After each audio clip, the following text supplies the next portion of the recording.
Bom, e ontem em Brasília, como nós já acompanhamos e destacamos aqui, o Congresso aprovou o projeto que dá autonomia ao Banco Central. E a proposta depende agora da sanção presidencial. Denise Campos de Toledo, para que a gente possa entender, você tem um convidado aqui no Jornal da Manhã. Denise. Exatamente, Tiago. Bom dia a todos. E nós vamos conversar com alguém que já participou da diretoria do Banco Central, das decisões do Copom. Nós estamos em contato com o economista Alexandre Schwartzman, ex-diretor do Banco Central. Alexandre, bom dia. Bom dia, Denise.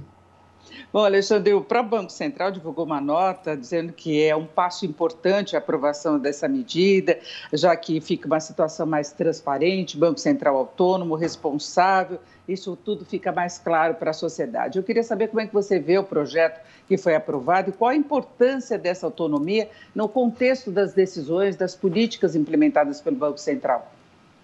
Olha, eu acho que é um bom projeto, que é uma coisa que a gente já vinha discutindo há quase uma geração. Quer dizer, então, pelo menos desde que eu voltei ao Brasil do meu doutorado, já tem 25 para 26 anos, é uma coisa que vinha sendo debatida. Talvez não o suficiente ali para membros da oposição, acho que ainda precisava aprofundar um pouco, quem sabe mais 25 ou 50 anos, talvez, para a gente conseguir aprovar um negócio que, se for olhar ao redor do mundo, existe em todo lugar. Aliás, deixa eu colocar uma coisa assim, não existe país sério sem Banco Central independente. Se o país é sério, o Banco Central dele é independente, autônomo, o nome que você queira dar. Obviamente, o verdadeiro, né, a recíproca não é verdadeira. Né? Não necessariamente ter um Banco Central independente te faz um país sério, mas que países sérios têm bancos centrais independentes, sim. Então, nesse aspecto, foi um passo a mais na construção da nossa institucionalidade. Está vindo tardiamente, mas antes tarde do que nunca, né? Doutor Alexandre, mais uma vez obrigado por atender aqui a Jovem Pan. Como o senhor diz, veio tarde, mas ainda bem que veio. Agora, muita gente fala que essa matéria foi aprovada fora do tom, vamos dizer assim, ou não era o momento de se aprovar, porque o Banco Central já tem uma certa independência, sempre teve uma certa independência. Pelo menos em relação a isso, em algum momento lá atrás, o senhor acha que a política interferiu em alguma decisão do Banco Central ou é um projeto apenas para mostrar e deixar bem claro que o Banco Central é realmente autônomo? Obviamente houve caso, né? Assim, o Banco Central, de maneira geral, se comportou de maneira autônoma. Ele tinha uma autonomia de fato, embora não de direito. E os limites disso, né, ficaram muito claros, por exemplo, durante o Pombinato, né, o período em que Alexandre Pombini foi presidente do Banco Central. Quer dizer, ali, nitidamente, decisões de política monetária deixaram de ser baseadas nas perspectivas de inflação, passaram a ser baseadas nas conveniências políticas do governante de plantão. Dá assim, um exemplo claríssimo. Nós tínhamos pressões inflacionárias nítidas, vindas desde 2012, pelo menos. Né? Em 2014, durante o ano eleitoral, o Banco Central, com a inflação ameaçando, quer dizer, a inflação ficou acima da meta, ameaçando estourar o teto da meta, o Banco Central, em momento algum, foi subir taxa de juros. Só subiu taxa de juros, coincidentemente, né, na reunião que se seguiu à eleição presidencial, do segundo turno. Então, teve a eleição do segundo turno no domingo, na quarta-feira o Banco Central subiu o juro. Né? E a gente só não estourou a meta aquele ano porque se segurou o preço do combustível até não poder mais, deu um problemaço à frente, se segurou o preço da energia elétrica, deu um estouro lá na frente, se segurou o dólar, deu outro estouro na frente. Então a gente vê, quer dizer, não precisa porque ele já é autônomo de fato. Autônomo de fato até o momento em que ele não é autônomo de fato. Até em que você pega uma presidente que resolve mandar e um presidente do Banco Central que resolve obedecer, porque não tem outra alternativa, né?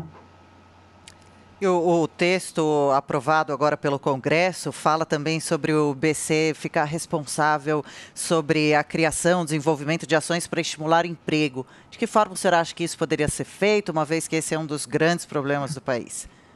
Não é bem assim, né? Quer dizer, o objetivo do Banco Central, está lá colocado, o objetivo é a inflação. Sem prejuízo do objetivo inflacionário, então o Banco Central tem que prestar atenção no que está acontecendo no mercado de trabalho, suavizar o ciclo econômico, que na prática é o que o Banco Central já faz. Eu vou aqui descrever um episódio da minha passagem no Banco Central.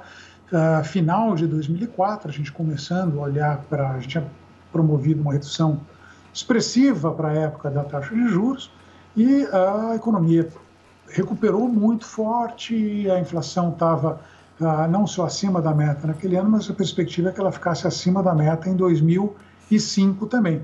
A gente olhou e falou, bom, a gente vai ter que fazer a gente vai ter que tomar ações para reduzir a inflação, trazer a inflação de volta. Agora, se for fazer a ferro e fogo, a gente vai causar uma mega recessão no país. Não, vamos fazer o seguinte, a gente vai estender essa convergência ao longo de 2 anos. A gente fez uma estratégia de política monetária que ia entregar a inflação um pouco acima da meta em 2005, mas convergindo para a meta em 2006, que é exatamente o que você espera que o Banco Central, que tem um mandato para a inflação, mas que também tem um olho ali em não impor um custo desnecessário, desde que você tenha, obviamente, uma perspectiva razoável. Não é empurrar a convergência para a inflação 10 anos para frente, porque daí também não vale nada. Então o Banco Central já se comporta dessa forma. Acho que não tem... basicamente, quando você fala o que o Banco Central pode fazer, é tentar exatamente evitar que você tenha flutuações muito bruscas de taxa de juros. E o melhor jeito de fazer isso é agir de maneira antecipada. Quer dizer, você começa a ver a inflação mais alta lá na frente, você já começa a ajustar agora, porque isso aí vai fazer uma convergência suave.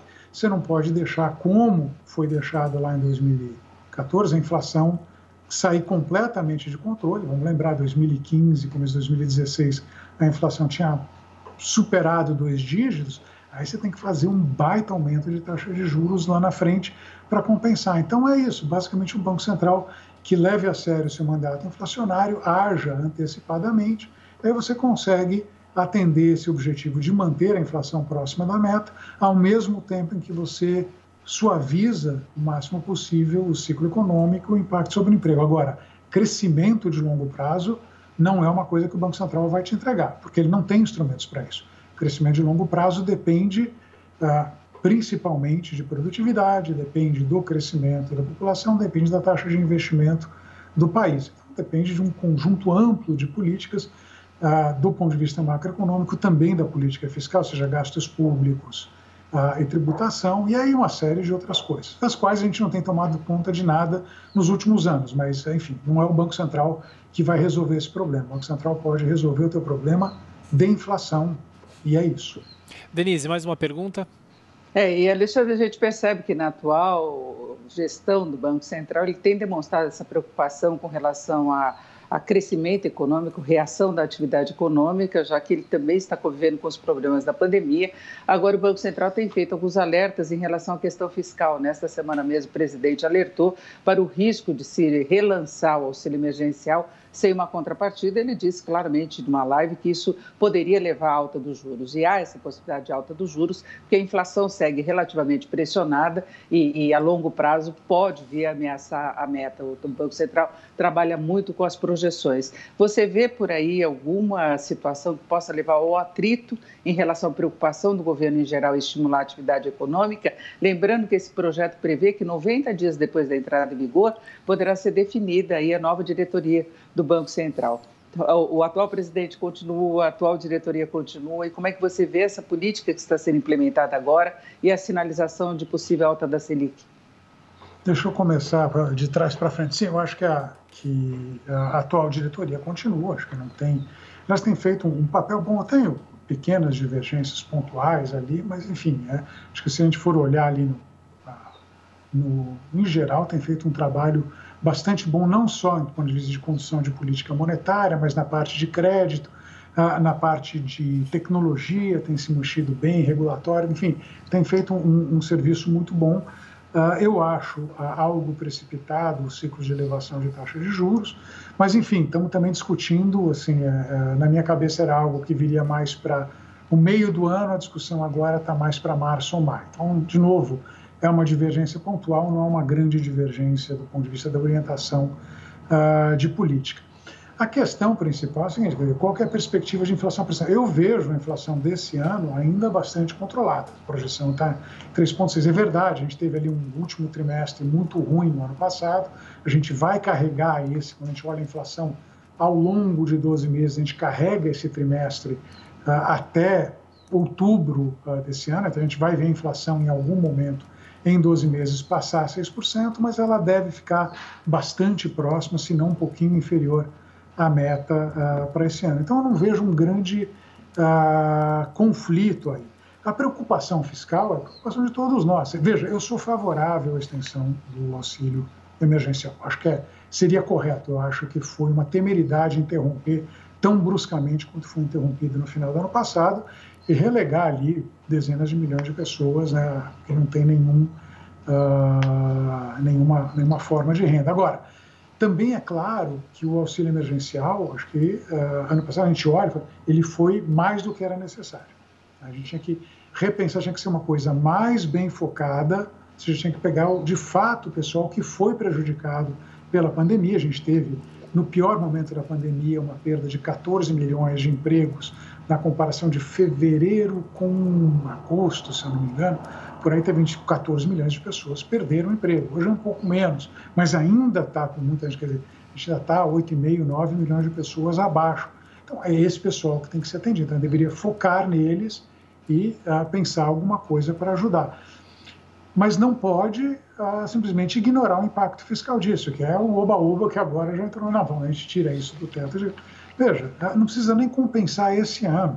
A gente poderia ter falado, não, esse ano não, a gente não compensa, mas deveria ter um conjunto de medidas que aponta para um equilíbrio das contas públicas ao longo do tempo. Quando eu falo equilíbrio das contas públicas, eu falo uma trajetória de endividamento que vá crescendo cada vez mais devagar, em algum momento comece a cair. Não precisa mais do que isso. Só que a gente não está fazendo rigorosamente nada a respeito.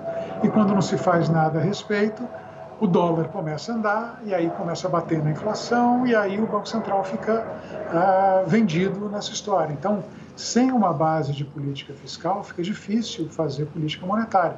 Eu acho que é isso que o Roberto Campos está alertando com toda a razão. Conversamos aqui na Jovem Pan com o ex-diretor do Banco Central, Alexandre Schwartzman, economista. Mais uma vez, muito obrigado pela gentileza, pela atenção e bom dia de trabalho. Até a próxima. Até a próxima, bom dia e obrigado pelo convite.